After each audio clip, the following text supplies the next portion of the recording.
Assalamu alaikum. Bienvenue sur le site Islamotion TV. Nous sommes ravis de vous présenter cette nouvelle rubrique mise à jour où Islamotion revient sur l'actualité.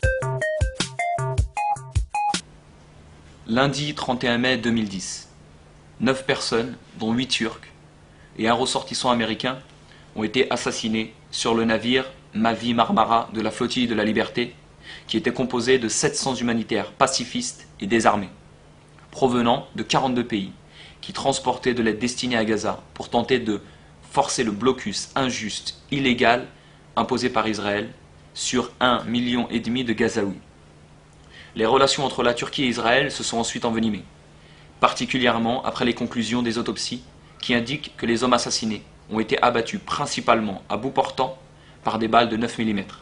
L'une des victimes, un homme de 60 ans, Ibrahim Bilgen, a été abattu à l'aide de 4 balles, une dans la tempe, une autre dans la poitrine, une autre à la hanche et enfin une dans le dos.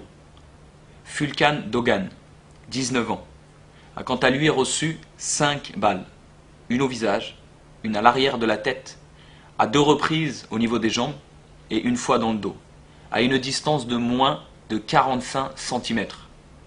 Il est déconcertant de constater, malgré l'horreur de ces crimes ouverts, que l'État d'Israël continue, avec arrogance, comme à son habitude, de justifier l'injustifiable par la victimisation et le mensonge, en faisant de ces commandos armés jusqu'aux dents des victimes.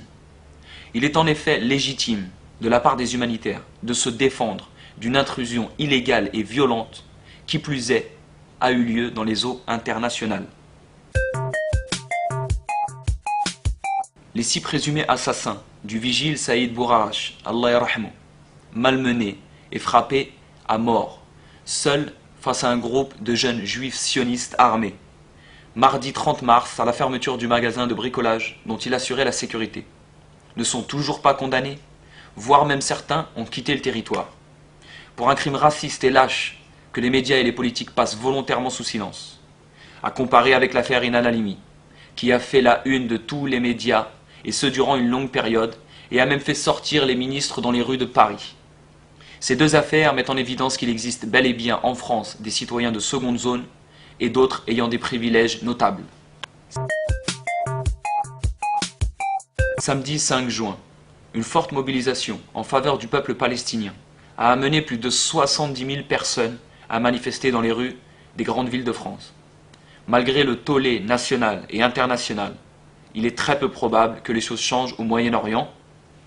Pour preuve, l'assassinat de 4 plongeurs palestiniens le lundi 7 juin 2010 par la marine israélienne, sous prétexte qu'ils s'apprêtaient à commettre des attentats sur leur sol. Ces incidents nous invitent à revoir l'efficacité de nos réponses.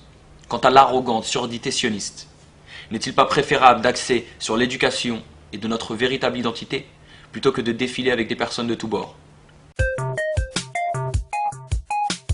10 soldats de l'ISAF, la force internationale d'assistance à la sécurité, servant en Afghanistan, ont été tués le lundi 7 juin 2010, parmi lesquels figurait un Français. À l'heure où la France célèbre les 70 ans de l'appel du général de Gaulle à la résistance, il serait pertinent de soulever l'interrogation suivante.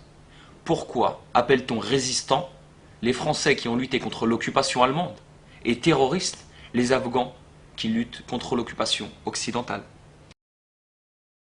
Barakallahu fikum d'avoir suivi la mise à jour 1 sur Islamotion TV et nous espérons vous retrouver pour les prochaines, Inch'Allah.